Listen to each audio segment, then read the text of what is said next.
Bon alors les mascus. Pendant 9 mois, j'ai regardé des centaines de vidéos assez dark. Une femme qui a couché déjà avec plus de 5 mecs, c'est une femme qui n'a aucune notion du respect de son corps. Certaines finissent même par devenir des poubelles à sperme. Après, l'avantage des poubelles à sperme, c'est qu'il admet que son sperme est une ordure, quoi. Parce que si t'es une poubelle à sperme, ça veut dire que le sperme est une ordure. Le principe, c'est que tu t'en débarrasses. J'ai suivi des tutos pour devenir un mâle alpha. Et moi, je peux t'assurer que je suis la clé de ce changement. Je me suis aussi fait insulter par un youtubeur. Bonjour. Et j'ai même fini par draguer dans les rues de Paris. Ouais, non, je voulais juste te dire. Ah ouais, d'accord, il a fait la full pipeline mascu. Ok. De toute façon, donc, par défaut, YouTube et short TikTok, sinon de contenu mascu quand ils t'ont pas identifié et flippant. Ah non, mais de fou. Que c'était très joli. Pourquoi j'ai fait tout ça? Parce que j'ai infiltré ce qu'on appelle les masculinistes. Une femme, c'est comme du lait. Faut vite le consommer avant la date de péremption. Alors sinon, tu le fais cailler et t'en fais du fromage. Et ça tient beaucoup plus longtemps. Enfin, putain, en fait, je pensais que je vais passer tout le documentaire à répondre premier degré. Alors qu'un homme, c'est comme du vin. Ça va devenir un grand cru. Alors, tous les vins ne sont pas des grands crus non plus. Hein. Tu peux prendre la villageoise à l'épicerie en bas de chez toi. C'est pas en la faisant attendre que ça fera un grand cru. Et je pense, frérot, toi, t'as un peu plus de la villageoise que du Châteauneuf-du-Pape. Hein. Frérot, dans cette vidéo, je vais t'expliquer pourquoi est-ce qu'il faut absolument que tu deviennes exigeant avec les femmes. Parce qu'on a donné trop de pouvoir aux meufs et qu'on a volé du pouvoir aux hommes. Je suis là, moi, le Kylian, le sensei, pour redonner le pouvoir aux hommes. Je découvre un youtubeur en Marseille. Pendant 12 minutes, il va encourager les hommes à reprendre le pouvoir qu'ils auraient perdu. Ce qu'ils appellent aujourd'hui dans la société la masculinité toxique, c'est juste de la masculinité classique. Comment? Pilule rouge, MGTO ma gueule. On est là, on va changer le game encore une fois. Let's go! Je suis extrêmement gêné. Non mais en fait c'est mignon. Genre c'est cute, tu vois. Parce que en vrai les mascus c'est un peu du drag king bio quoi. Quand il réfléchit, c'est que tu vois comment il surjoue, quand il MGTO, go. C'est, je sais pas, c'est fascinant quoi. Mais c'est qui ce mec? Kylian Sensei. Motivateur masculin.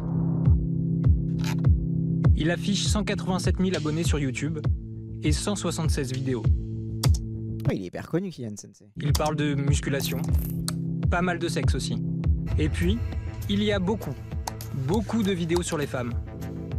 D'après lui, elles seraient menteuses, vénales, castratrices et aussi manipulatrices. En fait, c'est qu'avec les MGTOW, en fait, ça, donc Kylian Sensei, c'est un MGTOW, ça veut dire Men Going Their Own Way. Donc, c'est les hommes qui suivent leur propre chemin. Ce qui est déjà très homosexuel comme principe, je trouve, mais bref. Et en gros, c'est des mecs qui vont revendiquer de ne plus être à la poursuite des femmes, parce que les femmes sont inférieures, elles ne les méritent pas, et de développer leur propre puissance, et d'enchaîner les conquêtes ou de je sais pas quoi, et de les mépriser, etc. Voilà. Donc t'as des MGTOW qui baisent, et t'as des MGTOW qui baissent pas. C'est une façon pour les incels de se rassurer que de toute façon, c'est pas eux qui méritent pas les femmes, c'est les femmes qui les méritent pas. Bref. Oui, la vérité, la plupart ne baissent pas. Et ce qui est intéressant souvent là-dedans, c'est qu'ils ont trouvé une façon de garder les incels captifs. Parce que le problème des incels, c'est que si jamais ils arrivaient à trouver une meuf, bah c'était plus des incels. Donc c'était compliqué.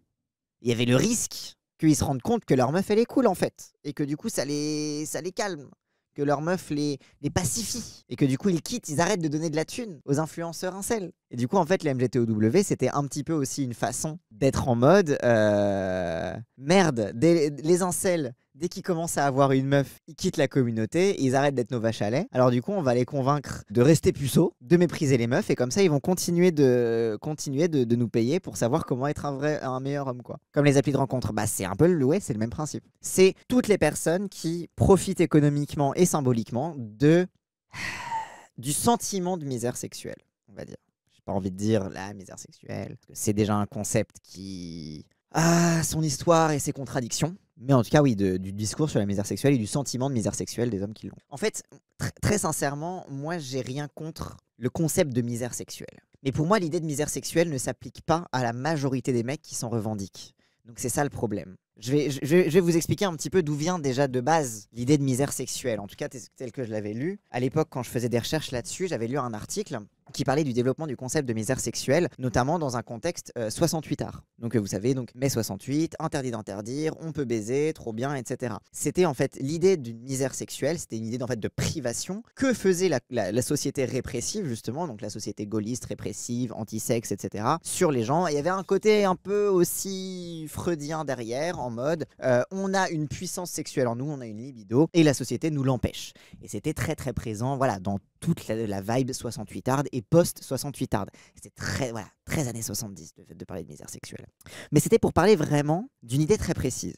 Il y avait une idée selon laquelle il y a une capacité corporelle naturelle que la société empêche. Et donc, dans toute cette vibe d'opposition et de pensée critique sur le pouvoir, de pensée critique sur la répression, de pensée critique sur la façon dont la société, encore une fois, la société gaulliste de l'époque, est répressive, normative, etc., l'idée de misère s'est développée. L'idée de misère sexuelle, en tout cas. Avec une idée, du coup, au fond, qu'on a tous une puissance en nous qui nous est empêchée. Il y a quelque chose dans ce concept-là que j'aime pas, c'est l'idée de privation de quelque chose de légitime. Dans le sens où la majorité des incels qui disent qu'ils sont en misère sexuelle, c'est principalement parce qu'ils partent du principe que le sexe leur est dû. Ou on va dire que le discours masculiniste leur dit que le sexe leur est dû. C'est l'idée que l'absence est une privation et que donc cette absence est donc injuste, vu que c'est une privation.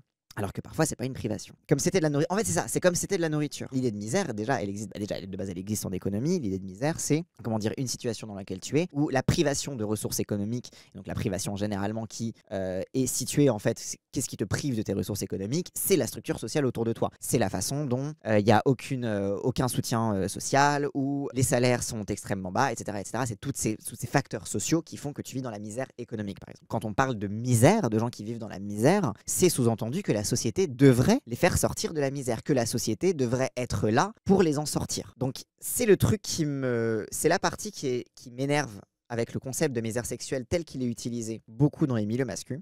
Donc ce que j'aime pas, c'est que là où l'idée d'une privation par la société qui te réprime, pour moi, est intéressante. Les discours masculins l'ont transformé en une privation individuelle. C'est-à-dire que ce n'est plus la société qui te réprime, c'est la meuf qui veut pas baiser avec toi qui te réprime. Et donc, en fait, finalement, déjà, il y a une individualisation du concept qui fait que ça ne peut être qu'un concept vengeur. Après, il y a un truc que j'aime beaucoup dans le concept de misère sexuelle, qui est en fait dans toutes les parties où c'est pas appliqué. Par exemple, la culture du viol, même l'expérience que font beaucoup de femmes, si ce n'est la majorité, si ce n'est la plupart d'entre elles, l'expérience de la violence sexuelle entraîne une misère sexuelle. Quand on parle par exemple de la façon dont, quand tu as subi une agression sexuelle, tu es traumatisé. Tu as des traumas qui font que même tu sens que ton corps ne t'appartient plus, que tu ne peux plus faire confiance à une autre personne, etc. C'est quelque chose activement et même individuellement dont on t'a privé. Et ça, c'est un enjeu aussi social, cette question de la culture du viol, etc. Et même si je veux revenir dans l'histoire, à l'époque où l'homosexualité était réprimée, les homosexuels baisaient quand même. Mais la répression de l'homosexualité entraînait également une misère sexuelle, non pas dans le fait de ne pas baiser, mais dans les conditions justement dans lesquelles se faisait l'accès à la sexualité. Et dans les conditions aussi de violence dans lesquelles se fait l'accès à la sexualité, à la fois psychologique, du rapport à la honte de soi, du rapport à la monstruosité,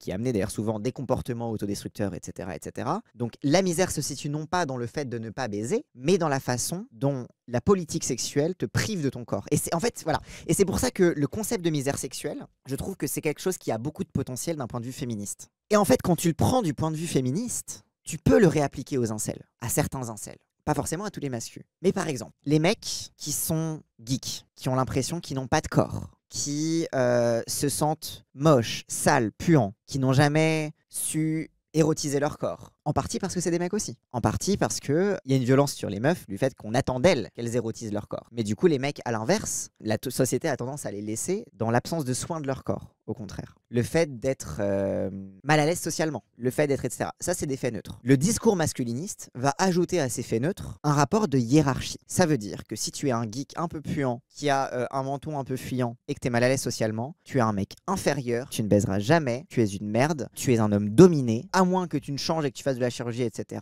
tu seras toujours une merde et tu peux aller crever. Ça, c'est la black pill pour les gens qui connaissent le délire. C'est le truc de va te suicider, de toute façon, tu baiseras jamais avec une meuf, etc. Mais c'est ça qui crée de la misère sexuelle. Enfin, c'est le rapport de domination viriliste entre les hommes qui transforme l'effet neutre de la masculinité, effets neutres qui sont pas si neutres que ça, hein, qui sont aussi des effets de la domination, mais des effets neutres et dans la façon dont on s'interagit avec la masculinité, donc malaise socialement, etc. Les discours masculins vont transformer ça en une misère sexuelle, puisqu'ils vont te mettre dans une mentale et dans un rapport à ton corps, où ton corps, quoi qu'il arrive, est monstrueux. Et du coup, c'est là que le concept de misère sexuelle peut être réinjecté dans les incels, mais par l'autre côté, justement, par la partie féministe, par la partie dont précisément les discours sur le genre te créent en fait une privation de ton corps. Et c'est là que je commence à re-aimer l'idée de misère sexuelle dans le sens de privation, non pas de la potentialité de jouir, non pas de privation de la libido, mais de privation du corps, de privation de soi-même. Et du coup, cette privation du corps, du coup, échappe à la question de la sexualité uniquement. Parce que la misère sexuelle n'est jamais qu'une misère sexuelle, c'est aussi une misère affective. Donc en fait, quand tu t'intéresses au concept de misère sexuelle, tu vas un peu plus loin dans toutes les façons dont la société te prive de ton corps, au nom de grands principes sociaux, que tu sois un homme ou que tu sois une femme. Tout ça, c'est toujours un peu le patriarcat. Et bref, donc c'est pour ça qu'en vrai, ça m'agace parfois que les gens ils disent ah la misère sexuelle ça n'existe pas, c'est de la merde, c'est un concept de mascu, etc. Parce que je trouve qu'il y a tellement de potentialité à la reprendre pour la retourner que bref ça me frustre. Mais après bon évidemment on peut pas retourner tous les concepts différemment. Mais chez les gays c'est le même délire, mais pour des toutes petites choses physiques c'est hardcore. Ah non mais de fou. L'une des masculinités valables est celle de l'homme dont le corps est moins érotisé mais dont l'esprit l'est. L'homme 6-7 peut être intellectuel, donc un geek tel que Lové décrit, qui n'a ni un corps érotisé ni un esprit intellectuel est inférieur. Ouais bah c'est ça. C'est ça, un geek, il va pas te citer la littérature, etc. Il va te parler de Sonic. Après, bon, c'est cool Sonic, ça peut être sympa. Bon, allez, vous l'avez quand même. Mais bien évidemment, c'est pas un savoir qui va être forcément valorisé. D'ailleurs, c'est pour ça que beaucoup d'hommes geeks incels deviennent dominants lorsqu'ils sont dans des milieux de la tech, des milieux spécifiquement geeks. Les développeurs, les mecs qui bossent dans l'informatique, les mecs qui bossent dans la tech, les mecs qui sont des putains de geeks. Sauf que, de par leur thune, ils ont pu un petit peu apprendre à se saper un peu mieux, si ce n'est un peu plus riche, on va dire. Et en plus ils sont entre eux, et en plus c'est valorisé dans leur milieu de parler de Sonic. Et donc là ils deviennent des mecs toxiques dominants, etc. Parce qu'ils ont jamais en fait capté le scam en fait qu'il y avait derrière ce rapport de domination entre les hommes, quoi. Pour m'aider, j'ai contacté Stéphanie Lamy, spécialiste des stratégies de désinformation. Elle étudie les réseaux masculinistes depuis 10 ans. La red pill, c'est un des concepts qui est au fondement des idéologies masculinistes. C'est tiré du film Matrix. Il y a deux choix qui se proposent aux hommes. Il y a la pilule bleue et il y a la pilule rouge.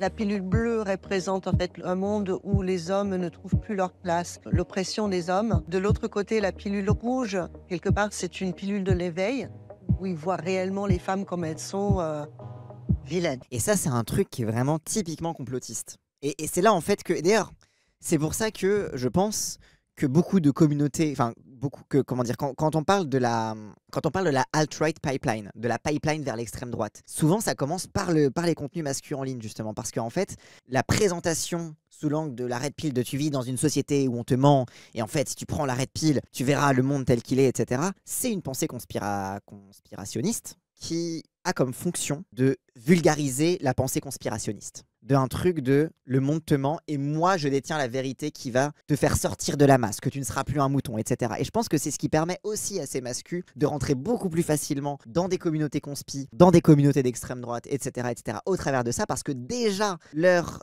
politisation masculiniste qui s'est fait sur quelque chose de l'affect, du fait que putain j'arrive pas à baiser, pourquoi est-ce que je suis pas bien, mon corps il est bizarre, etc., qui se fait sur un affect qui est très très très intime, les a directement donné comme réponse cette vulgarisation conspirationniste de leur mal-être, et que du coup ça leur permet du coup de trouver cette solution facile, cette explication facile à tout le reste. Et du coup ça va du coup de l'économie aux arabes, aux juifs, à la finance, à tout, etc. Tout peut être lu sous ce prisme-là. Parmi les idéologies masculinistes, vous avez les MGTOW pour les hommes qui tracent leur chemin, Men Going Their Own Way, qui affichent en fait un affranchissement de relations avec les femmes. Or, ils ne tracent absolument pas leur propre chemin. Ils sont toujours à la quête des femmes, mais surtout pour les opprimer. Au fond des MGTOW, au fond de des MGTOW, ce qui est très très drôle avec eux, ils sont en mode les incels qui se mettent en couple, ça va devenir des hommes soja parce qu'ils vont se faire castrer par leur meuf. Et du coup, finalement, il n'y a rien de plus que d'être avec une meuf, parce qu'en fait c'est ça leur truc, c'est que du coup si tu continues à vouloir, je sais pas, attirer l'attention des meufs, bah du coup tu vas devenir un peu quoi, parce que du coup tu vas te faire castrer par ta meuf, alors que si tu deviens un MGTOW et que tu t'entoures de mecs pour détester les meufs et que tu te mets dans un boys club de mecs et que t'arrêtes d'essayer de plaire aux femmes, etc., bah du coup là tu seras vraiment heureux. Donc c'est vraiment ce truc anti-hétéro à souhait, parce qu'en fait derrière tout ça il y a aussi une idéologie qui est fondamentalement nihiliste, qui est l'idée selon laquelle l'amour ne peut pas exister. Il y a, en fait, pour passer de l'incel au MGTOW, il faut aussi abandonner l'idée d'amour. Beaucoup d'incels croient encore au fait de se sortir de l'incélitude. Il y a encore cet espoir-là. Et les MGTOW, ils disent, ils ont comme réponse de tuer tout espoir, de tuer toute possibilité d'amour, en présentant les femmes précisément comme ces espèces de démons vénales, menteuses, etc., pour garder justement les incels. Donc il y a ce truc-là, donc c'est ce que je disais tout à l'heure sur le côté un petit peu très très scam, hein, de garder finalement des espèces de vaches à lait de mecs indéfiniment qui vont continuer de payer tes formations pour devenir un vrai homme alpha. Mais il y a ce truc nihiliste au fond. Et ça, c'est destructeur pour la psyché en fait. C'est pas Fuentes qui disait que le fait d'être puceau le rendait encore plus hétéro. Oui, exactement. Parce que du coup, Nick Fuentes, c'est un influenceur d'extrême droite, incel, enfin MGTOW, etc. C'est un mascu-nazi, oui, globalement, qui est puceau. Et du coup, tout le monde dit, oh là là, parce qu'il a, certains maniérismes, on va dire. Du coup, il se fait très souvent traiter de gay, quoi. What, people calling me gay because I've never had a girlfriend? I think if anything, it makes me less gay.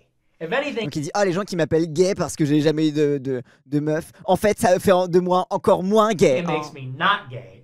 As opposed to less gay. Not that there's any gay, but it makes me not gay. Not there is any gay. Hein. Pas qu'il y ait le moindre gay dans le fait d'être avec... mais ça me rend encore moins gay. Hein. Je suis pas gay. Hein. Well, because think about it this way. Parce que réfléchissez comme ça. You know, a gay people do date girls all the time. Les gays datent des meufs tout le temps, hein? Eh, il y a des gays, ils couchent avec des meufs parfois, hein?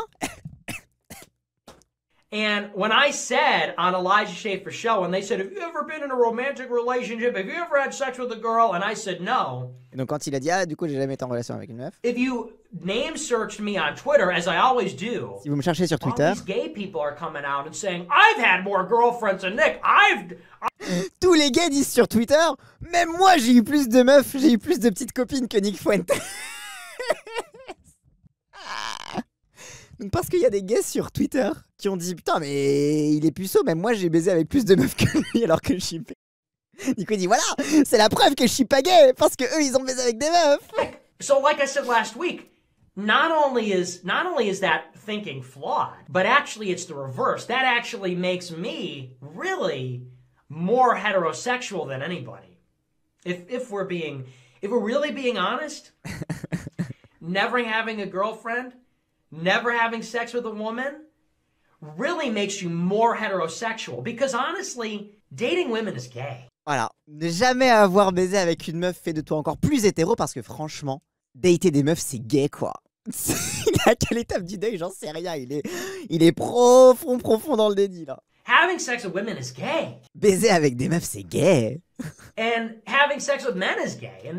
Et baiser avec des hommes, c'est gay, oui, bien sûr. Mais merci de le préciser, Nick. Au cas où on ne le saurait pas. You know, it's all gay. And voilà, tout est gay, sauf être puceau. If you want to know the truth, the only really straight heterosexual position is to be an asexual incel. Voilà, donc il a dit la seule position véritablement hétérosexuelle, c'est d'être un incel asexuel. Mais putain, voilà, bravo à la communauté asexuelle qui veut faire partie de l'acronyme LGBT. Hein, voilà. Vous êtes représenté par Nick Fuentes. Hein. Having sex in itself is gay. Voilà, faire du sexe en soi est gay, il dit. I think that it's really a gay act. I think that's it's really a gay act. Think about it this way. What's gayer than being like, I need cuddles, I need kisses, oh, I need the...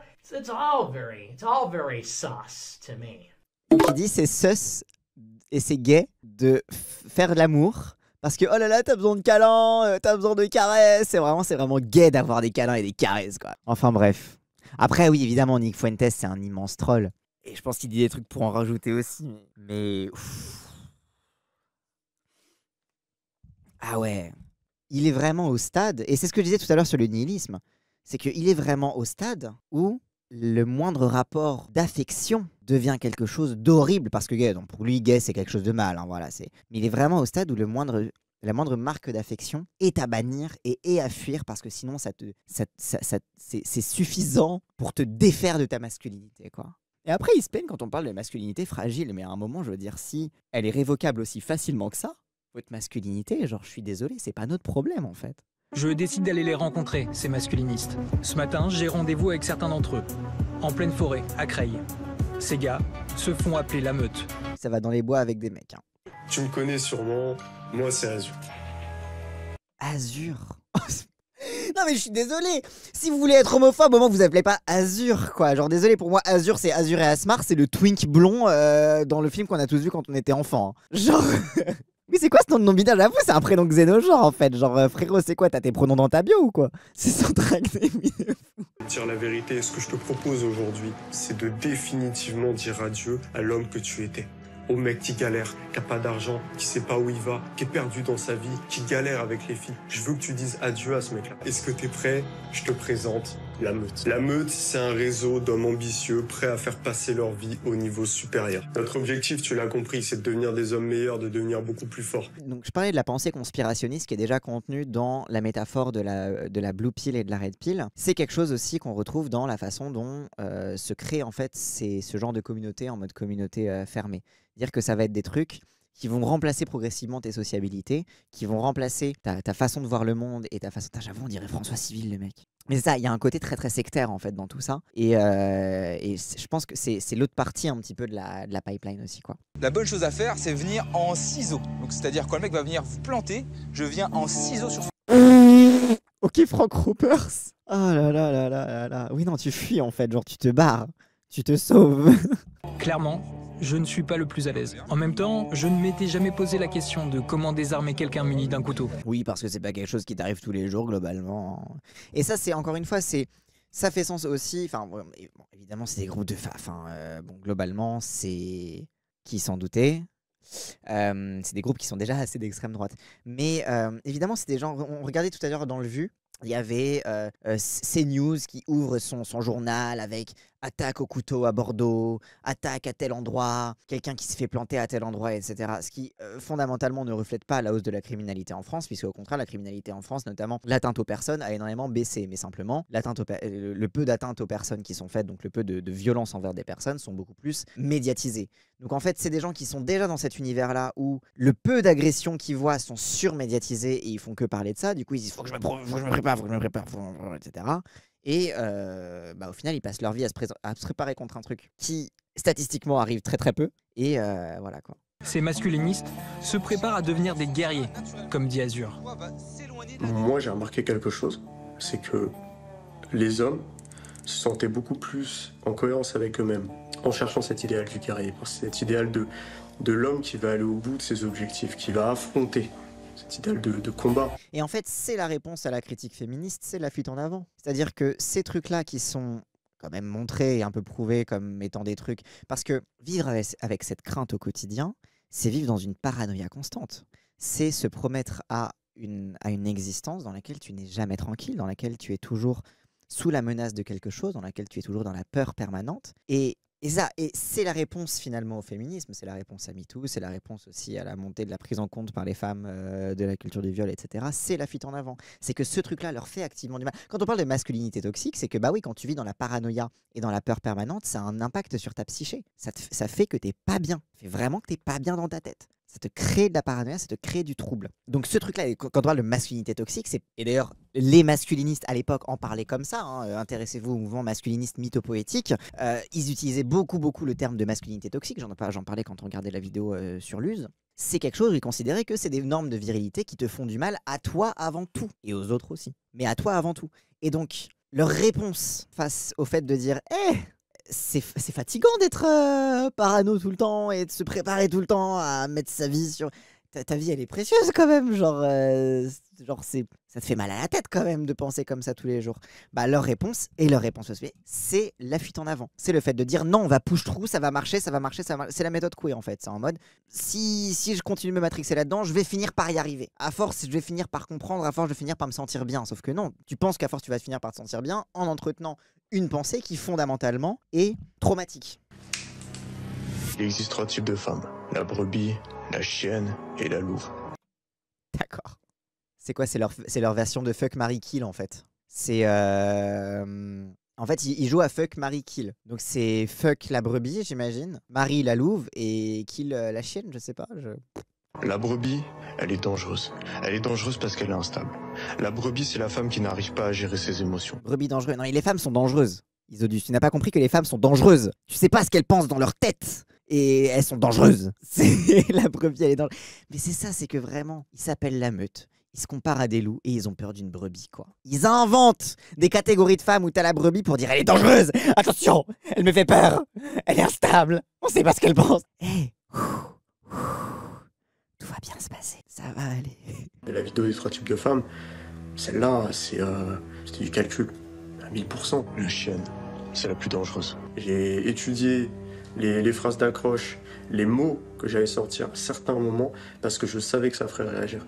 Et ça, je trouve que c'est assez rare. Et franchement, le docu, il est vachement bien. Parce que c'est hyper rare dans les docus sur les masculins, les trucs comme ça, où on a un témoignage de l'influenceur qui dit lui-même que c'est du calcul total, il a fait ça pour faire du buzz, il a fait ça pour ramener des vues, que c'est pas vrai, mais que c'est pour ramener des gens justement, que c'est pour accrocher justement. Il dit ça a posteriori, le gars n'a rien calculé du tout. Ah!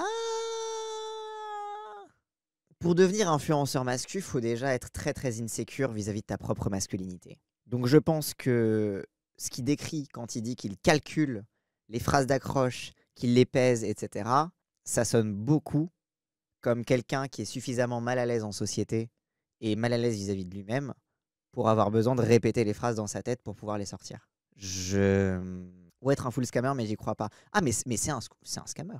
C'est un scammer qui croit pas à son scam, dans le sens, ce qu'il va dire aux autres, il sait que c'est du business, il sait qu'il y a de la thune qui rentre, il sait que c'est des gens que c'est des viewers qui va essayer de ramener dans son giron, etc. Cette partie-là business, elle est cynique. Mais ce à quoi il croit, pour le coup, fondamentalement, c'est le fait que les mecs doivent reprendre leur virilité, etc. Ça, c'est un truc qu'il croit fondamentalement. Il croit à son scam, mais pas sous la forme qu'il essaie de faire passer aux autres. En vrai, il a un business maintenant, il veut faire genre c'est acceptable d'être masculin car c'est pas de la misogynie, il préfère passer pour un type organisé cynique et pas un idiot qui se contredit. Oui, c'est vrai. Je pense que c'est aussi de là que vient son honnêteté, entre guillemets. C'est de montrer que non, mais on n'est pas du tout misogyne, tout va bien, voilà, c'est du développement personnel. Ouais.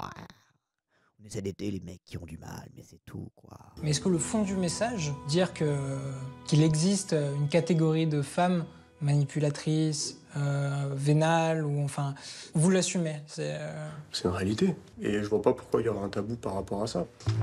Bah, et en vrai, c'est vrai qu'il y a des meufs qui sont manipulatrices. C'est vrai qu'il y a des meufs qui sont instables. C'est vrai qu'il y a des meufs qui sont vénales. C'est vrai qu'il y a des meufs qui sont starbées. C'est vrai qu'il y a des meufs qui sont chiantes. C'est vrai qu'il y a des meufs qui, etc., etc. Parce qu'en fait, c'est sa façon de s'excuser. Tu vois, en mode, bah c'est vrai. Bah il y a des meufs qui sont manipulatrices. Il y a des meufs qui sont vénales. Mais en fait, mais c'est pareil pour les mecs. Pareil pour tout le monde. Genre, oui, c'est la preuve que les meufs sont des êtres humains. Et que du coup, en effet, elles peuvent mentir. Oh, mais en fait, c'est ça, c'est que il peut se dédouaner derrière le truc de, bah c'est vrai. Il y a des femmes qui sont comme ça. Hein, je ne mens pas en disant ça, sauf que bah non, sauf qu'en présentant 3 catégories, bah ça veut dire que toutes les meufs font partie de ces 3 catégories, donc c'est là que, évidemment quoi. Brebis, alors louve, ça va pas dû être un problème parce qu'il en mode la meute, les loups, on cherche nos louves, etc. Et après c'est des MGTOW, donc ils veulent pas forcément de louves pour eux. Si, mais à la cuisine, je sais pas ce qu'ils veulent faire des louves, mais bref. Brebis, bon, c'est le côté on est des loups, il y a des brebis, etc. Alors par contre, chienne, il a pas à se casser le cul pour trouver, voilà, il a pris la première insulte possible, quoi. La tête d'affiche, Kylian Sensei m'a ignoré. Sur la vidéo de sa page d'accueil YouTube, il encourage à rejoindre sa communauté privée, l'Alpha Academy. Pour en être, il faut s'abonner. C'est ma seule piste si je veux continuer de creuser.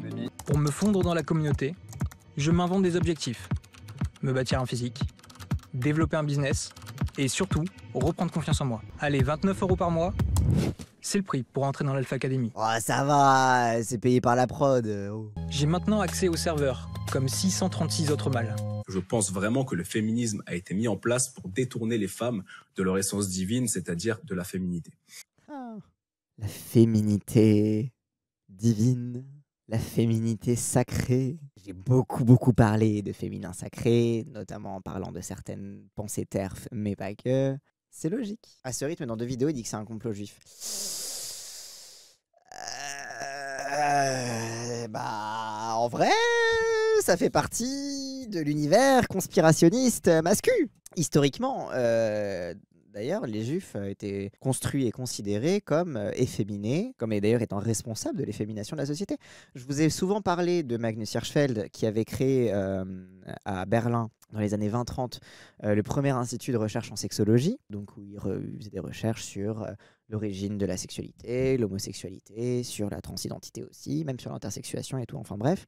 Si vous avez déjà étudié à l'école, pardon, au lycée, quand vous étudiez le nazisme et quand vous entendiez parler des autodafés, vous avez probablement vu une image d'autodafé qui était l'autodafé de l'Institut de sexologie de Magnus Hirschfeld. Mais Magnus Hirschfeld était homosexuel lui-même, et il avait eu l'idée, il avait eu cette vocation-là en voyant comment les homosexuels se faisaient humilier en école de médecine, justement, ils se faisaient déshabiller, observer, etc. Il voyait cette déshumanisation, etc. Et c'est ça exactement là où j'allais dire, Crash Zarmi, il était homosexuel et juif. Et il était considéré par les nazis comme le juif le plus dangereux du monde. Et parce que dans la pensée conspirationniste, dans la pensée nazie, dans la pensée d'extrême droite, etc., il était finalement le symbole même de comment les juifs étaient responsables de la féminisation de la société, de la dégénérescence sexuelle, etc. etc. Du coup, c'est le mec le plus basé du monde. Hein. D'ailleurs, c'est un des premiers à avoir parlé de transsexualisme, je crois. C'était auprès de lui que Lily Elbe, la The Danish Girl, vous avez vu le film The Danish Girl, la fameuse meuf trans danoise, du coup c'est auprès de Magnus Hirschfeld qu'elle avait fait son opération, je crois, justement. Dans l'univers d'extrême droite et dans l'univers masculiniste, il y a un lien en effet qui est fait entre l'antisémitisme en fait et le masculinisme, dans le sens où voilà, c'est les juifs qui sont considérés comme c'est une population, comme c'est un peuple qui est considéré comme inférieur, donc comme il est inférieur, il est donc dévirilisé, plus vil, etc. etc. Du coup, ils sont considérés comme le ver dans le fruit de la féminisation et de la dégénérescence de la société. Donc tu rigoles, mais l'antisémitisme souvent il arrive assez vite dans tout ça. Pendant 5 minutes, l'influenceur se défoule contre le nouvel ennemi des hommes. Comprends aussi que la féministe, elle ne te traitera jamais comme le roi, jamais, jamais, jamais. Elle sera toujours en train d'essayer de te battre à ton propre jeu, c'est-à-dire au jeu d'être un homme, d'être le leader, d'être le masculin, et elle ne se laissera jamais aller à sa féminité, justement en étant soumise à toi et en étant ta reine. Ah, donc les mecs, ils aiment le challenge, mais pas quand ça vient des meufs, quoi. Parce que c'est cool, une meuf qui te challenge. Genre, si t'es un peu viril, etc., avoir une meuf qui te challenge, qui est viril, qui te pousse, etc., c'est hyper cool. Genre, non, pas... Mais non, faut pas... Non, mais je sais pas, je demande, hein. Faire traiter comme un roi, mais t'es qui pour demander ça?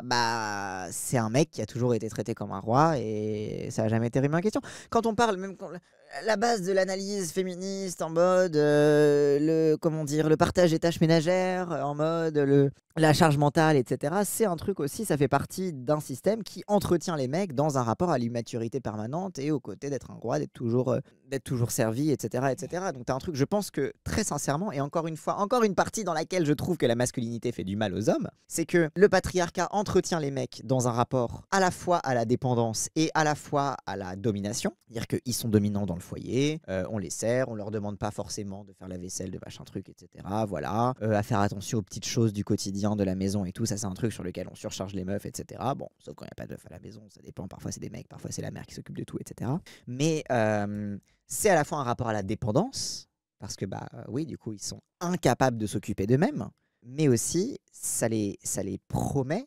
En fait, c'est que, d'ailleurs, c'est pas pour rien que souvent les incels, quand ils rentrent dans ce genre de communauté, c'est au début de leur vie adulte. C'est quand ils doivent commencer un petit peu à être autonomes et à vivre pour eux-mêmes. C'est qu'en fait, cet entretien des hommes dans ce rapport de dépendance et ce rapport d'être constamment servi, ça ne fait que retarder le moment où ils devront grandir. Ça fait que retarder le moment où ils devront prendre leurs responsabilités et en attendant, ils apprennent pas. Donc en fait, ça leur promet perpétuellement un rapport à la perdition et un rapport à la recherche de cette dépendance. Et c'est quelque chose qui, genre vraiment, c'est un truc, encore une fois, psychologiquement, ça te fait du mal. Psychologiquement, quand tu passes ta vie à t'angoisser d'être seul parce que c'est pas à toi de faire les choses, de prendre soin de toi, etc., etc., ça te fait un choc, en fait. Ça veut dire que là où on peut critiquer que les meufs sont poussées à maturer et à grandir un peu trop vite, pour diverses raisons, à l'inverse, les mecs sont promis au traumatisme de pas avoir grandi. Et du coup, ce traumatisme, comment ils y répondent? Par la fuite en avant. C'est aussi que c'est des tâches de merde qu'ils ont pas envie de faire. Ah non, mais bien sûr. Et que concrètement, ça te dégage du temps. C'est que quand tu dois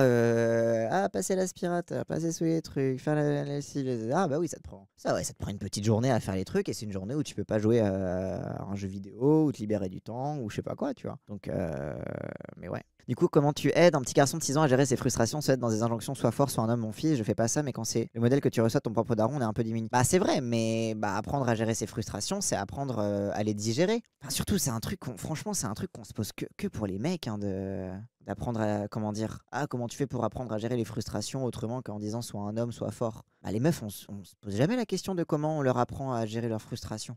Parce qu'on les éduque à être frustrés. C'est pas pour rien que le premier truc que les masculins disent des féministes, c'est que c'est des frustrés. C'est que oui, c'est comme ça que l'éducation des femmes se fait. C'est par la frustration et c'est par la privation. Et c'est par le fait de toujours privilégier plus le mec, plus autre chose, etc. quoi. Je pense qu'il y a un entre-deux un peu plus sain à avoir. En fait, c'est apprendre à gérer la frustration, c'est apprendre à gérer des émotions qui te dépassent. Donc c'est apprendre à comprendre d'où vient, pourquoi cette émotion, de comment tu gères ça, et puis même parfois simplement, je sais pas, les consoler quoi. C'est un truc aussi, c'est le fameux truc de généralement on va avoir tendance à dire que, et d'ailleurs je crois que c'est des études, des études qui ont montré que on a plus tendance à consoler une fille qui pleure qu'un garçon qui pleure. Ah oui, mais déjà commence par le consoler. Enfin, je sais pas, il y a un truc, c'est pas en mode oh faut traiter les mecs comme on traite les meufs, tu vois, parce que je trouve que la façon dont on traite les meufs est absolument horrible et abominable et crée d'énormes aussi traumatismes sur le long terme. Mais prendre l'émotion pour ce qu'elle est, quoi, et pas la mettre en interaction avec ce qui doit être en tant que mec. Mais c'est vrai que c'est compliqué de se... En effet, quand t'as grandi qu'avec ce modèle-là, c'est compliqué de le déconstruire, d'en sortir. Mais je pense qu'il faut revenir simplement à la base de la base, qui est, il est frustré, il est triste, vas-y, je le prends dans mes bras, quoi. Je sais pas. Qui sont ces gars qui succombent à cette haine? Tu m'as fait peur en courant. Gaël a 30 ans. Il a été incel. C'est célibataire involontaire qui forme le deuxième groupe des masculinistes. Pendant mes périodes scolaires, donc collège, lycée, j'avais très peu de succès avec les filles, souvent seul, etc. Surtout au moment où tout le monde se met en couple, il y a plein de petites relations qui se créent, qui se cassent à droite, à gauche, tout le monde. Et là, je surfe au milieu de ça, mais moi, ça ne mord pas. J'avais aussi une forme de harcèlement scolaire au passage qui s'était construite. Et notamment, une des plus grosses insultes, en tout cas, que je me mangeais à la gueule à l'époque, c'était puceau. Enfin, j'ai l'impression de me répéter, mais c'est les perdants de la masculinité. Les incels, c'est les perdants de la masculinité. C'est les mecs dominés. Et du coup, la réponse, soit tu te révoltes, mais c'est coûteux de se révolter, soit tu fais la fuite en avant, quoi. Qui, en fait, est assez rabaissant. Enfin, entre la fin du lycée et aujourd'hui, ça a été échec sur échec. Je me disais, c'est bon, je suis moche, je suis pas attractif. De toute façon, les nanas, elles veulent un mec musclé, un bad boy, avec une grosse voiture. Tu peux être un perdant sans être un incel aussi. Ah, mais bien. C'est pour ça que je dis que les perdants de la masculinité ont plusieurs choix qui s'offrent à eux. Et le choix masculiniste, c'est la promesse de la fuite en avant, en mode continue d'y croire, tu vas voir, tu vas y arriver, et puis déteste les meufs au passage. En fait, ça nourrit une frustration envers la société, envers les femmes plus précisément, parce qu'on progressivement, en fait, on se dit, mais le problème, c'est pas moi, c'est les femmes. Parce que ça peut pas être moi le problème. Ah oui, toujours. Parce qu'en plus de ça, ce que t'offre la domination, c'est, voilà, là, je vais vous citer du Christine Delphi dans le texte, mais l'apanage de la domination, c'est l'ignorance de sa propre domination. C'est que le dominant a le privilège de ne pas se rendre compte de sa domination. C'est pour ça que dès que tu dis les blancs, t'en as qui vrillent, commencent à dire ah, les blancs, vous êtes racistes, etc. Ils considèrent que t'es raciste dès que tu dis les blancs. Bah oui, t'es blanc, quoi, je sais pas. Et bon, bref, pareil pour plein de trucs. Mais donc, ce qui est horrible pour le dominant, c'est de quitter ce confort. C'est pour ça qu'à chaque fois, c'est pour ça que beaucoup de gens masculins, extrême droite, anti-SJW, etc., utilisent beaucoup la hantise de la déconstruction. En mode, oui, qu'il faut se déconstruire et que du coup, tu peux plus rien faire, on peut plus rien dire, etc. Pour eux, la déconstruction, c'est-à-dire le fait simplement de travailler sur soi, travailler sur soi dans un sens qui ne soit pas viriliste, c'est quelque chose d'horrible parce que du coup, et en effet, parce que c'est pas confortable. C'est pas confortable quand on t'a appris que non mais t'avais pas de questions à te poser et que s'il y avait un problème c'était la faute des autres, quoi. Il y a des BG qui restent perdants car difficulté. Oui c'est ça, oui, alors oui, quand je parle des perdants de la masculinité, c'est pas forcément les mecs moches. Ça peut être aussi tout simplement les mecs qui ont des difficultés sociales, même s'ils sont beaux, même si bref. Moi je fais bien les choses. C'est une bonne nuance à avoir. Ils détestent la remise en question. En fait parce que tout simplement, on leur a jamais dit que c'était bien de se remettre en question, ni même que c'était encouragé. Et quand je dis je dis pas c'est l'éducation des parents, lol, c'est aussi tout ce que leur envoie la société. Et t'arrives sur internet et puis t'as toujours un peu des réseaux sociaux, des ceci, des cela où tu vas. Et puis en fait, en parlant avec des personnes, on tombe sur des personnes plus ou moins extrêmes et à un moment, on arrive sur une communauté où on est entre mecs. Et là, ça commence à être un peu plus virulent au niveau des discours. Les nanas, elles veulent toutes que des bad boys, elles sont toutes superficielles. Elles ne veulent pas d'un mec, un nice guy comme toi, comme nous. C'est une salope, c'est une pute, de toute façon, elle comprend pas la valeur des hommes, elle a aucun critère. Dès qu'il y avait une histoire de public... Oui, c'est tellement des nice guys qu'ils en viennent à détester les meufs et à pas se rendre compte que dès qu'ils commencent à les traiter de putes, ils sortent de la zone du nice guy, quoi. Genre, c'est... Bah, bien sûr. Mais parce qu'en fait, le nice guy, c'est pas que fondamentalement t'es gentil, c'est que tu ne peux que te considérer comme gentil. C'est pour ça, encore une fois, c'est pour ça que MeToo est autant choquant pour les mecs. C'est de se dire que, bah, en fait, même si tu te penses comme gentil, et même en étant gentil, tu peux faire du mal. Et ça, c'est un truc, c'est impossible. Parce que c'est pas que, voilà, c'est que ils ne peuvent que se construire comme ça pour se dire que c'est pas eux le problème.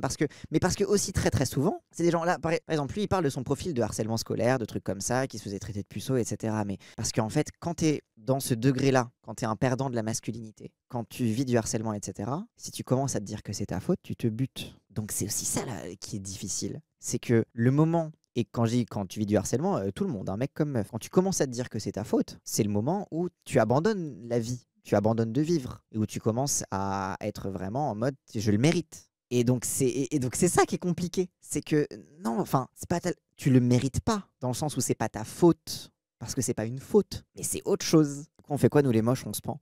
Bah non, justement, c'est pas ça la solution. Mais c'est quoi le problème de moche? Enfin, en fait, ça, c'est que déjà, être moche, c'est pas irrévocable. C'est pas dans ta biologie. C'est pas fondamental. Parce que pourquoi tu dis que t'es moche?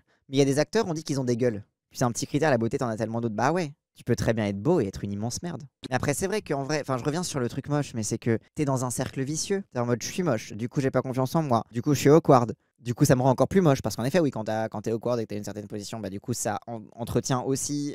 Voilà, et du coup, et en fait, t'es dans un cercle vicieux, donc la question c'est comment tu sors de ce cercle vicieux. C'est compliqué, par où tu prends le problème? Et là, j'ai pas vraiment la réponse. Prends le problème par d'abord ce qui te plaît, en fait. En vrai, prends le problème par ce qui te plaît d'abord. Parce que t'aimes. Commence par te projeter dans ce que t'aimes, dans ce que t'apprécies. C'est une première étape déjà vers l'amour de soi. Déjà par le fait d'aimer quelque chose d'autre. Mais c'est compliqué, c'est une lutte de tous les jours en fait. Parce que t'es dans un cercle vicieux qui menace constamment de te réaspirer vers le bas. Donc c'est... Bien sûr, c'est pas simple. Mais la solution de détester les meufs et de devenir incel, c'est la solution facile. C'est la solution de j'ai décidé de me détester, je suis une merde, mais les autres sont pires et c'est la faute des autres, etc. Donc ça reste la solution facile. Et ça reste une solution qui est le problème des solutions faciles, c'est que c'est bancal. Dès qu'on remet en question le moindre truc, bah, la solution s'effondre. Donc c'est une bataille de tous les jours de sortir de ça. Hugo RF, c'est 44 000 followers sur Instagram et beaucoup de formations. Tiens, par exemple, un programme en 7 étapes pour attirer les femmes comme un aimant. 397 €. Ah oui, j'avais oublié de vous préciser, tout est bien évidemment payant. Ça c'est toujours ça, c'est vraiment le scam permanent, tu dois toujours sortir ta carte bleue. Et c'est ça aussi la solution facile. C'est pour ça que je parlais d'école de développeurs tout à l'heure, de geek développeurs. Parce qu'en fait, ils targetent aussi des mecs qui... Ils leur offrent une solution facile. Et non, mais c'est pas facile parce qu'il faut faire du sport. Non, c'est une solution facile. Ils leur offrent une solution facile et en plus... Ils targetent des mecs qui ont la thune de le payer. Donc du coup, qui sont en mode, ah ben c'est bon, si je balance de la thune à la face de ce problème et puis il va finir par disparaître, quoi. Ce qui entretient aussi, encore une fois, un comportement du déni, un comportement de... Bref. Salut à toi et bienvenue dans Leader Passionné, cette formation sur les... La formation, c'est un schéma tentaculaire, avec 21 leçons vocales. Wow! Et je vais les écouter pendant... Putain! Ah ouais, mes cours de droit étaient plus simples que ça, hein. Plus de 2 heures. Leçon numéro 3. Les 6 signes que tu dois fuir chez une femme. Les femmes, quand elles font l'amour, quand elles passent des moments avec des hommes, des moments qu'elles apprécient, plus on avance dans les partenaires, moins elle libérera d'ocytocine, c'est-à-dire d'hormones de l'attachement. Donc, tu as tout intérêt de trouver une femme qui n'a pas connu trop de partenaires sexuels. Ah, ça, c'est les pseudo-explications biologiques, j'ai même pas... Elle n'aura plus d'ocytocine.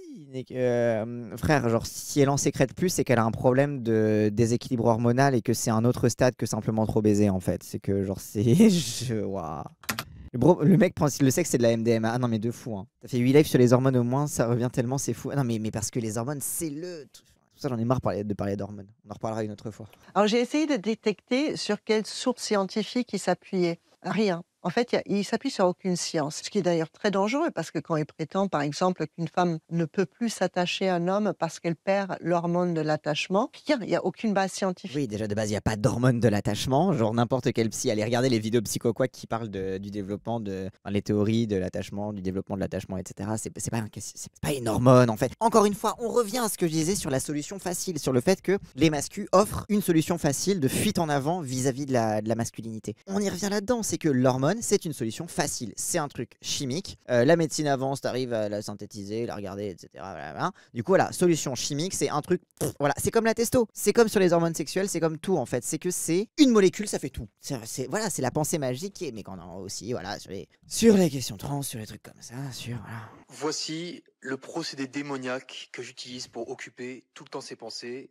Ça s'appelle la marque. Tu vas partir du principe que le sexe avec elle, c'est un investissement. Et le rendement, c'est qu'elle va être complètement folle de toi. Bon, on va passer sur la pensée ultra-capitaliste, hein. J'ai même pas besoin de commenter là-dessus. Tu vas suivre une règle simple. C'est un orgasme minimum par rapport. N'importe quel mec peut y arriver, très honnêtement. N'importe quel mec peut arriver à faire jouer une meuf. Hein. Attention, hein, parce que évidemment, qu'une meuf jouisse ne dépend que de toi. Hein, déjà d'une. Puisque tu as au bout de tes doigts la clé de son plaisir, hein, puisque rien ne vient d'elle, hein, bien évidemment. Donc je vais vous montrer l'image, voilà. Attends, où est-ce qu'il met la main du dessus là? Je comprends pas. Attends, là tu regardes de l'intérieur ou de l'extérieur là? Attends, là on regarde de où là? Elle est où la main? Pourquoi elle est comme ça? Genre le pubis il est comme ça normalement. Il pense que mais non, il a dessiné le clito, il a fait le petit point. Il a fait le petit point du clito. Ouais, c'était sur le bas-ventre, mais ça va lui donner envie de pisser, frérot. Hein. En gros, il apprend à bourriner le point G pour déclencher un orgasme rapidement. Bah putain, il va vite se retrouver avec du sang sur les doigts, il va pas comprendre ce qui se passe. Hein. Donc ça, c'est la technique du crochet. La technique du crochet. Frère, je veux pas... la meuf, elle veut pas un crochet dans la chatte, en fait. Genre, c'est le crochet, quoi. C'est genre, t'es en mode, tu fais le poisson, quoi.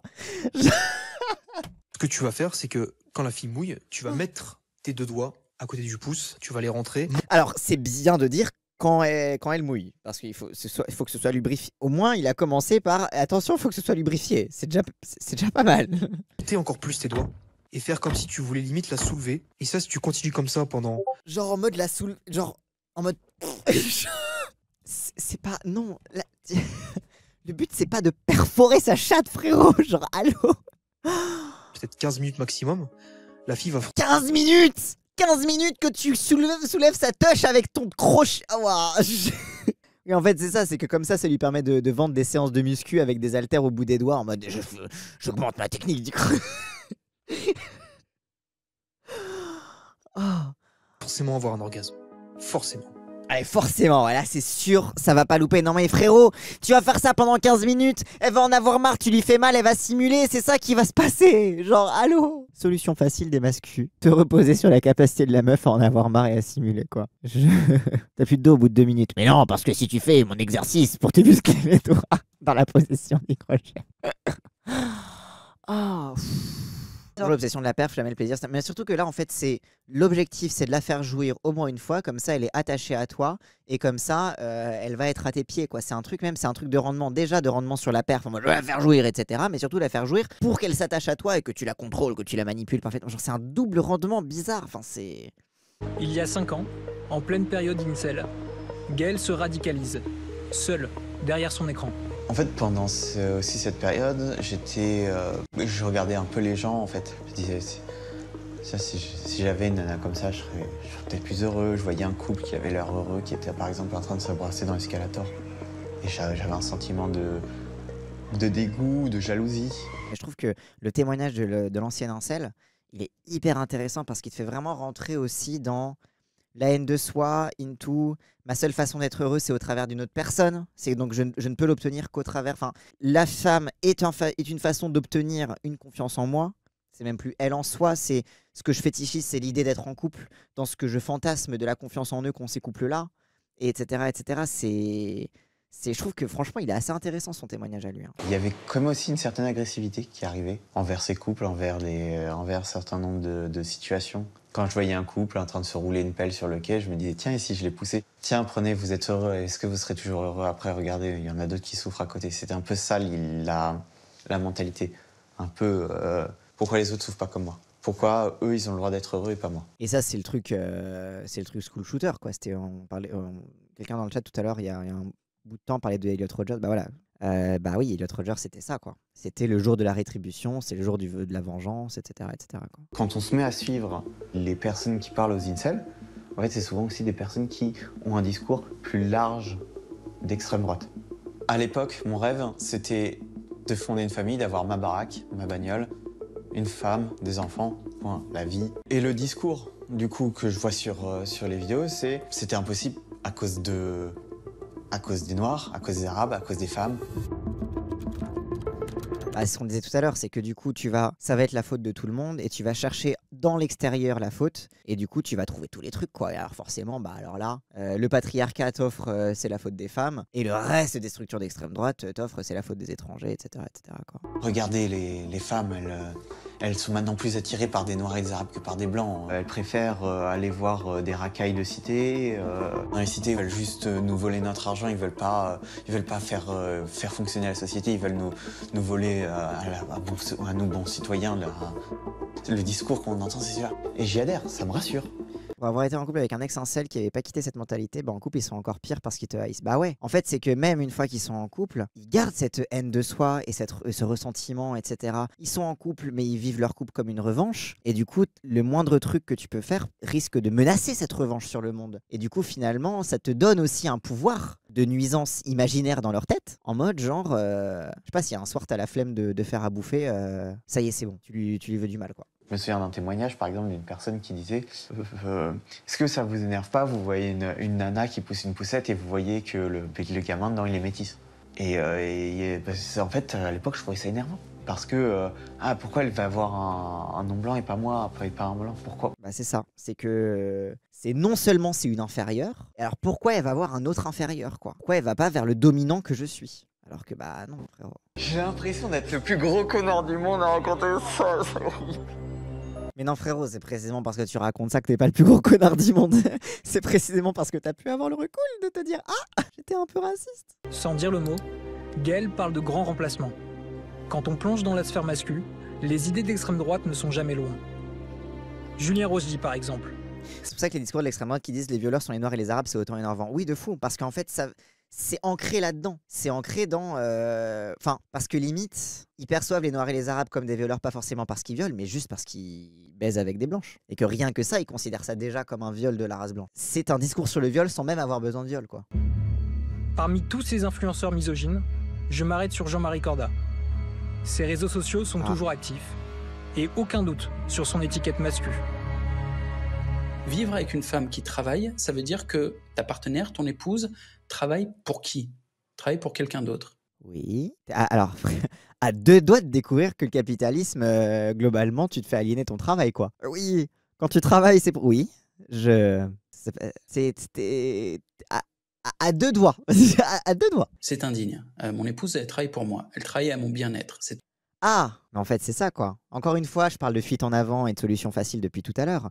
Mais parce qu'en fait, c'est ça. C'est que t'es énervé contre la société, mais au lieu de vouloir taxer les patrons, ou alors même qu'il n'y ait plus de patron, bah tu dis, bah je veux être le patron. Il travaille tout de même. En fait, c'est ça, c'est que c'est presque du Christine Delphi dans le texte. Il parle presque de travail domestique, tu vois. Il parle presque du travail non... Mais sauf qu'il veut être le patron. C'est ça, en fait, c'est le truc du patriarcat, quoi. C'est tout. Ne te satisfais pas d'une vie où tu vas partager les charges avec une nana qui travaille, qui va revenir à la maison déglinguée parce qu'elle aura dépensé toute son énergie et tout son stress là pour un boulot qui rapporte au final pas grand-chose. Les nanas, elles gagnent pas grand-chose parce qu'elles aiment pas bosser, qu'elles savent pas bosser, qu'elles ont peu de compétences. C'est les mêmes qui considèrent que c'est dévirilisant une meuf qui gagne plus que toi. Donc tu vas activement rechercher une meuf qui gagne moins que toi parce que sinon c'est émasculant. Et après tu vas dire ah mais c'est normal qu'elle gagne moins parce que de toute façon elle sait pas travailler parce que c'est une femme. Corda, son autre obsession c'est une France qu'il juge décadente. Il avoue sa fascination pour un tueur de masse d'extrême droite. C'est quoi ton super-héros à toi, Jean-Marc? Ça va être Profonde admiration, beaucoup de sympathie pour Breivik. Oh. Ouais, Anders Behring Breivik, qui est un facho terroriste norvégien à l'époque. Il avait tiré dans un camp d'été de jeunes, je crois. Ouais, à Oslo, c'est ça, ouais. Les butés 80 jeunes se sèvent norvégiens. Oui, c'est ça, c'était un camp d'été de jeunes enfants de députés socialistes. Ok, d'accord. Et il a tout fait. Ça, c'est un homme qui a pas de femme dans sa vie. Hein. C'est quoi cette déco? On dirait un lupanar cheap. On dirait un Love Hotel bas de gamme. Voici, mesdames et messieurs, ce que le masculinisme fait de vous esthétiquement. J'ai aussi rejoint son canal Telegram sous l'identité de Charles. Dans un vocal qu'il laisse à ses 7300 membres, il s'attaque aux enseignants. Tu vois, les profs, ils ont fait de la merde absolue. Ils ont endoctriné les gamins. On est 15 jours après le meurtre d'un professeur par un terroriste dans un lycée à Arras. Ces enculés de profs méritent la mort. Oui, mais justement, ils se font tuer. Donc, quelque part, tu vois, il n'y a rien à faire. 80% des enseignants ont peur de leurs élèves musulmans. Attends, je comprends pas. T'es en mode... Mais en fait, c'est parce qu'en fait, c'est des gens, c'est des terroristes mentaux. Et la vérité, c'est que pourquoi ils en veulent aux islamistes, c'est parce qu'ils ont le seum de pas être comme eux, quoi. En fait, c'est ça, ils sont jaloux des islamistes.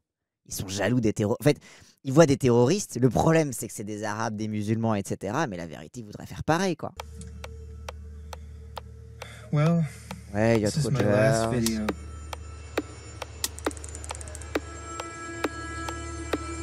La DA face au coucher de soleil vers l'ouest. Ah mais bien sûr, mais il a choisi la Golden Hour, quoi. I've never even kissed a girl. En Australie, les victimes de féminicides sont plus nombreuses que les victimes de terroristes islamiques. Certains pays commencent à le considérer comme une menace terroriste, mais c'est pas encore assez pris au sérieux. Oui, mais en vrai, en France, quand tu comptes les féminicides, c'est plus que les victimes de terrorisme aussi. Hein. Donc, enfin, de terrorisme islamiste, du coup, parce qu'il y a d'autres types de terrorisme. Mais oui, de fou. Mais c'est compliqué parce qu'en plus, tu as à la fois le féminicide dans l'aspect quotidien du féminicide, l'aspect de, bah, typiquement quand c'est le féminicide d'un conjoint sur sa femme ou sur sa conjointe ou sur ça, etc. Tu as un truc où t'as pas l'impression que c'est une news, t'as pas l'impression que c'est un truc terroriste, alors que c'est toute la culture du viol et toute la société patriarcale qui en fait un truc cohérent et hétéro. Enfin bref. Mais ça, il y a encore 20 ans, et d'ailleurs c'est pour ça qu'on dit féminicide, c'est pour ne plus parler de crime passionnel et pour ne plus parler d'un simple fait divers. Mais au final, c'est comme le viol en fait. Le viol, moi j'aime beaucoup de parler de banalité du viol parce que c'est des trucs omniprésents. Et oui, individuellement, ça a l'air d'un fait divers, mais en fait, c'est la masse du truc qui fait que... Quelques heures après cet enregistrement, Elliot Rodger abat 6 personnes. Vierge au paradis, promis, ça reste un fantasme étincelle quand même, il y a un dénominateur commun en vrai. Typiquement, c'est Wissam qui en parle mieux que moi, mais le truc des vierges au paradis, ça sert à convaincre les incels. Ce qui t'attend au paradis, c'est ce que tu veux le plus, ce qui te fait le plus fantasmer, etc. Alors oui, forcément, dans une société particulièrement patriarcale, ça va être des meufs à ta disposition. Mais c'est un truc, c'est ça, c'est un côté clientéliste de fou. Et après, oui, bien sûr, il y a une dynamique, il y a une composante sexuelle parce que tout est imbriqué. Évidemment, il y a... je parle souvent, quand je parle de l'extrême droite, je parle de la politique sexuelle de l'extrême droite, dans le sens où comment l'extrême droite place la sexualité, le sexe, le genre dans sa vision du monde. Et donc c'est des cohérences, c'est une politique sexuelle qu'ont les terroristes islamistes. Mais comme l'extrême droite a une politique sexuelle. Mais au paradis, je enfin diamant sur League of Legends. Oui, exactement. En France, la haine masculiniste n'avait jamais tué, jusqu'au 29 janvier 2020. Je crois que j'ai rarement vu un rapport d'expertise psychiatrique aussi lourd. On a une haine meurtrière à l'égard des femmes au premier chef, donc voilà. Tonalité clairement paranoïaque, surestimation de soi, égocentrisme, rigidité du raisonnement, fausseté du jugement, tendance à la suspicion et à la jalousie pathologique. Ah, c'est bien. Ça résume exactement ce que je disais au début du truc, c'est la façon dont l'idéologie masculiniste fait du mal jusqu'à ta psyché, quoi. La paranoïa, le truc où tout est contre toi, t'es jamais tranquille dans ta tête, quoi. C'est un sujet complexe parce qu'il faut pas dédouaner des crimes commis. Alors, c'est le problème, c'est qu'en fait, il y a une idéologie. Cette idéologie a des implications psychologiques et peut se retrouver, a des conséquences psychologiques sur la personne. Ces conséquences psychologiques ne sont pas de nature à dédouaner la personne, mais il y a une vraie nécessité, je pense, de déradicalisation vis-à-vis de ça. C'est-à-dire que quand tu constates un dommage psychologique fait à la personne, il y a aussi quelque chose de derrière c'est pas uniquement par la prison que tu vas régler ça, c'est pas uniquement par là, etc., tu vois. Je trouve que le profil psychologique donne des billes sur les soins. C'est ça, ouais, c'est ça où tu demandes des soins, exactement. Donc ça donne des billes aussi sur les soins, sur la façon dont on peut prendre le problème chez la personne. Mais bien sûr, déjà que la prison en France, ça règle pas grand-chose, ça. La prison est un lieu de radicalisation, justement. Alors j'ai rencontré Mickaël en cours de salsa. C'était quelqu'un de très gai, de très charmant, et puis il aimait charmer les femmes. Il adorait charmer les femmes. Un jour, il s'est mis en couple officiellement avec Mélanie. Voilà, à me parler un peu de sa relation avec Mika, de comment il était. Il n'arrivait pas à trouver un boulot fixe. Et en fait, lui, je pense qu'il s'est accroché à elle parce que, Elle avait déjà tout et du coup il se faisait entretenir par elle. Il en profitait, il s'en servait de tout ça. Oui, ok, je vois le truc où il se met en couple avec une meuf dont il dépend matériellement. Du coup, par idéologie masculiniste, ça renforce encore plus son ressentiment et son sentiment d'être une merde. Et du coup, ouais, t'as tout le truc de... Ce que je disais tout à l'heure, hein, sur les mecs qui trouvent que c'est émasculant d'être en couple avec une meuf qui gagne plus que toi. Bah, ça peut... Ouais. Donc là, on est en mode anti-séduction. Donc l'anti-séduction, c'est la discipline que j'ai inventée. Hein, voilà. Ce sont mes méthodes, ce sont mes techniques. Et on voit très bien le moment même où il découvre l'idéologie MGTOW. Il est 3h30 du matin. Ça fait depuis une heure que je suis en train de bouillonner. Parce que Hervé m'a demandé si j'étais un MGTO. Donc je suis parti sur Wikipédia maintenant derrière. Et là, j'ai saigné du nez. Je suis devenu ouf. Parce qu'en fait, il y a déjà une communauté de mecs qui parlent, qui agissent et qui comprennent, en fait, voilà. Qui ont la bonne grille de lecture. Ah ouais. From Charo to... Ah ouais. Il était déjà foutu. Bah non, parce que là, je crois que c'est le moment où il était déjà en couple. Et ensuite, il découvre les MGTOW. Il est en mode, ah voilà, c'est ça. Et du coup, ça justifie son côté Charo, ça justifie son ressentiment, ça justifie son sang. Et du coup, il se radicalise comme ça, quoi. Ah ouais. Il a vlogué la radicalisation. Ah ouais, putain. Il se filme en transe. Il se filme euphorique. Il n'arrête pas de chercher dessus. Il venait de découvrir le jour même. Pas du tout le même parcours que les Pucix. Mais c'est pour ça que on parlait au début de misère sexuelle et notamment on parlait des incels, le côté un peu le schéma d'incel typique qu'on a vu un peu tout à l'heure dans le reportage que je trouvais très intéressant. Mais c'est avant tout l'idéologie. C'est pour ça que voilà, c'est un truc sur l'idéologie masculiniste, pas que sur les incels. C'est-à-dire que t'as pas besoin d'être un perdant de la masculinité, comme on le disait tout à l'heure. Hein, t'as pas besoin d'être un perdant de la masculinité entre guillemets pour être convaincu par l'idéologie mascu. Il a été totalement embrigadé dans l'idéologie MGTOW. Et aussi la salsa. Bah la salsa, c'est le côté Charo. Mais jusqu'ici, tu vois, c'était vraiment le typical Charo qui fait de la salsa, qui sort avec des meufs, qui est un peu en mode, qui se fait un peu entretenir. C'était vraiment c'est le Charo des quais de Seine, quoi. Il avait une vie de merde, il a trouvé une explication qui le met pas en cause. Exactement. Mais c'est comme ce qu'on voit depuis le début sur les trucs des mascus, c'est des mecs qui, pour X ou Y raison, sont des perdants de la masculinité. Parce que le Charo des quais de Seine, c'est un perdant de la masculinité. Hein. Mais c'est ça. Mais ça va lui... Enfin, ça va lui donner une explication facile et une voie facile de se sortir du sentiment de malaise vis-à-vis de ça, quoi. Donc on est lui où c'est un random, c'est un mec qui a buté une meuf, je crois. Et voilà, et j'ai inventé une technique de salopard. Hein. Ça s'appelle les 3 croquettes pour chienne. Donc les femmes ont besoin de 3 croquettes. Hein. Croquette numéro 1. À chaque fois c'est 3. Vous remarquerez, il y a 3 types de femmes, il y a 3 croquettes. Ben putain. Hein. Tu dois la faire rire. Ensuite, tu dois la faire jouir. La 3e croquette, c'est quoi? Il faut la faire souffrir. La faire rire, oui. La faire jouir, c'est bien. Elle peut jouir par elle-même avec toi. Mais ok, d'accord, why not? La faire souffrir, d'accord. Mais parce que c'est le truc classique. C'est un truc qui se présente beaucoup aussi dans les trucs de coach en séduction, de mascu, etc. C'est le truc de la carotte et du bâton. T'sais. La carotte, c'est de la faire sourire et de la faire jouir. Et le bâton, c'est de la faire souffrir parce que t'es sûr qu'elle va revenir vers toi, quoi. Il y a un game de dévaloriser ta meuf pour qu'elle reste avec toi. Ouais, exactement. Mais parce que eux, fondamentalement, se sentent comme des perdants qui doivent réaffirmer leur domination et leur virilité. Alors du coup, le seul moyen de ça, c'est de briser la meuf, quoi.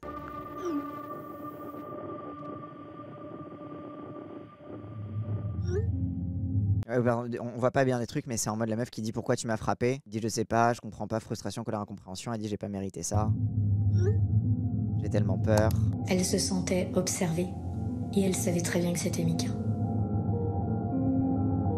Et aussi, je pense que l'attrait pour lui d'inventer des techniques, d'inventer des théories, etc., c'est pour aussi avoir un sentiment de contrôle. C'est sa réponse un peu piteuse de je sais pas, mélange de frustration, de colère, je ne sais pas pourquoi j'ai fait ça, etc. Je pense très sincèrement que c'est le bordel dans sa tête. Et que sa chaîne YouTube, ça lui permet d'où ce que je disais tout à l'heure sur le profil psychologique, de la paranoïa, des trucs comme ça. Il est sincèrement atteint psychologiquement par cette idéologie mascu. Et sa chaîne YouTube, ça lui permet d'avoir un sentiment de contrôle aussi, de dire il y a 3 croquettes, voilà comment vous allez faire, etc. Alors que la vérité, il emmène pas large, il sait pas gérer sa frustration, il sait pas c'est quoi le problème, et du coup sa solution facile c'est de dire c'est la faute des meufs, quoi. Ah, et par contre il s'excuse pas, bien sûr, parce qu'il peut pas être fautif. La nuit des faits, il se rend en pleine nuit au domicile de Mélanie, pénètre par l'arrière du jardin, force la porte, rentre dans le garage, il va enlever ses chaussures, il va couper l'interrupteur central et il monte au premier étage. Là, il tombe sur la sœur de Mélanie, à qui il va asséner une 30aine de coups de couteau.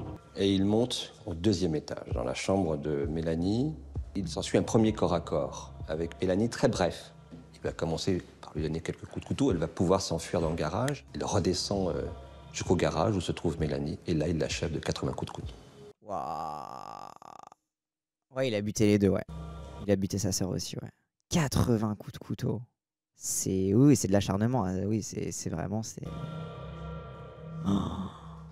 Justement avec les fleurs et le Sénat. Oh, Lancel, il a trouvé une meuf. J'ai vu, il y a Norvège. Je peux la faire. Ouais, lui, c'est vraiment la good ending de fou. Oui.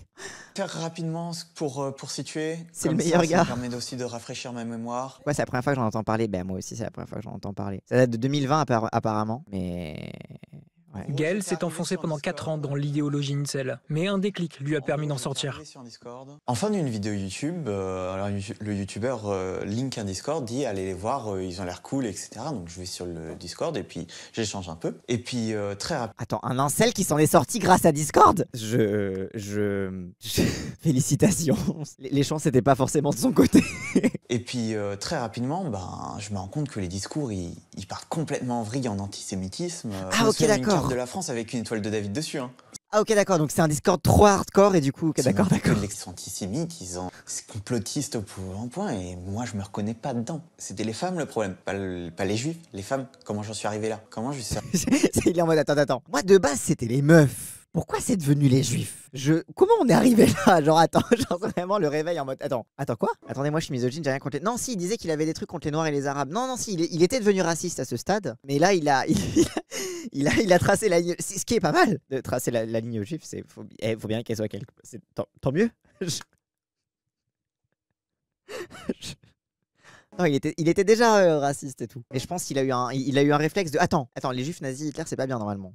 Normalement c'est pas bien d'aller jusque là. Il s'est dit je vais arrêter là, oui c'est ça. Et du coup, on reprend tout le discours, mais dans l'autre sens. L'immigration, les noirs, les arabes, ils sont pas là pour me prendre ma vie. Les femmes en fait, elles veulent juste vivre une vie heureuse. Elles cherchent pas à m'enlever quelque chose. En fait, le problème, c'est juste que je fais pas les choses correctement pour trouver quelqu'un, parce que très certainement, il y en a une dehors. Il y en a une dehors que je vais rencontrer un jour. Ouais, il s'est déred pilé tout seul. En mode, wow, franchement, ouais.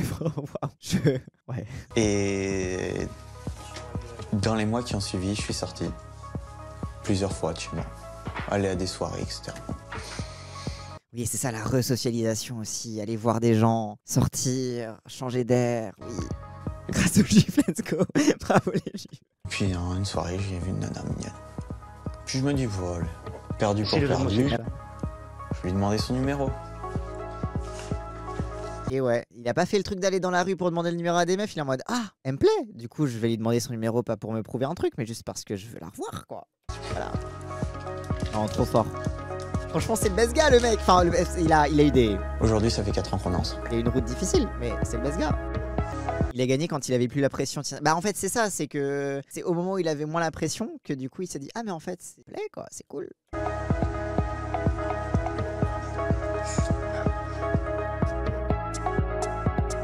Ah bon, au moins on finit sur un bon... C'est vrai que parce que généralement les documentaires sur les incels ça finit sur Elliot Rodger et sur les féminicides, t'es en mode ah c'est bon, ça redonne de l'espoir quoi, t'es en mode oui, vous pouvez vous en sortir. Et en vrai franchement son témoignage, moi en fait pour tout vous dire, quand j'avais vu passer le documentaire, j'ai cliqué un peu au hasard, je suis tombé sur son témoignage, j'étais en mode oh, c'est rare qu'on a un témoignage d'un ancien incel et ça trop stylé. À la fin elle est cool, elle est pas trop déprimante.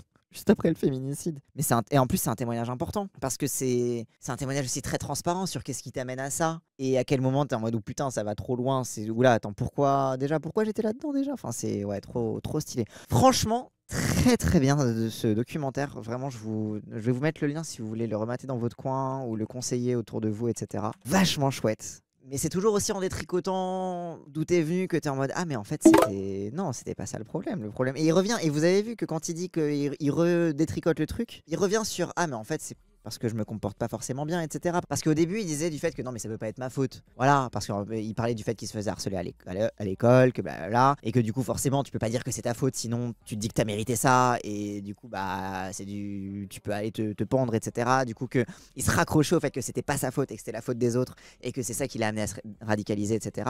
Mais que quand il fait le chemin inverse, il dit ah, en fait, c'était aussi un peu ma faute en vrai, j'étais aussi un petit peu bizarre avec les meufs. Mais parce qu'en fait, il était dans un stade aussi où il avait l'espace de se poser cette question, il était plus dans simplement l'agression, du harcèlement et le traumatisme du harcèlement qu'il avait vécu, quoi. Donc, ouais. Franchement, c'est intéressant. Ça rappelle le fan du Raptor qui a bloqué sur les violences policières puis il est revenu complètement en arrière. Oui, de fou. De fou. En vrai, la conclusion, c'est sortez de chez vous. Bah, en vrai, il y a plein de trucs, quoi, parce que il y a plein de situations initiales qui peuvent t'amener à la radicalisation incel. Et ces situations initiales, généralement, sont pas très propices à la réflexion sur soi. Mais en vrai, ouais, le truc de sortir de chez soi et de... Ouais.